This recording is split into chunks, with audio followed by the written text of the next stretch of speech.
ஒரு நிமிடம் உன்னருகினில் இருக்க தருவாயோ என் தலைவா. ஒரு நிமிடம் உன்னருகினில் இருக்க தருவாயோ என் தலைவா. அந்த புகழ் இயேசுவுக்கு நன்றி. மரியே வாழ்க.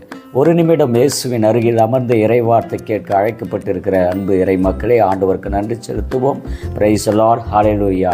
இன்றைய நற்செய்தி இறைவார்த்தை சிந்தனை. மனமாற்றத்திற்கு கண்டிப்பு அவசியம் தேவை. கடவுள் பல நேரங்களில் பல மனிதர்கள் வழியாக, பல நிகழ்வுகளின் வழியாக, திருவழிபாட்டு நிகழ்வுகளின் வழியாக, இறை வார்த்தையின் வழியாக, குருக்கள் வழியாக, அருட்சகோதரிகள் வழியாக, ஞானமைப்பர்கள் வழியாக, நம்முடைய பெற்றோர்கள் வழியாக, ஆசிரியர் பெருமக்கள் வழியாக ஒவ்வொரு நாளும் நம்மை மனமாற அழைப்பு கொடுக்கிறார்.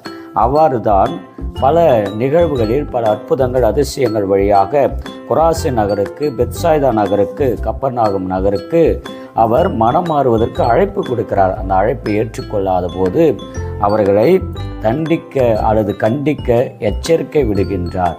எனவே நமது வாழ்க்கையிலே கடவுள் மனமாற்றத்திற்கான அழைப்போடு சேர்ந்த எச்சரிக்கை கொடுக்கும் பொழுது நாம் விழிப்பாக அல்லது விழிப்பு நிலை அடைந்து மனம் மாறி இறைவனில் மகிழ்வடைய வேண்டும். அதற்கான ஆசீர் என்ற நாளில் இறைவன் அருள்வாராக.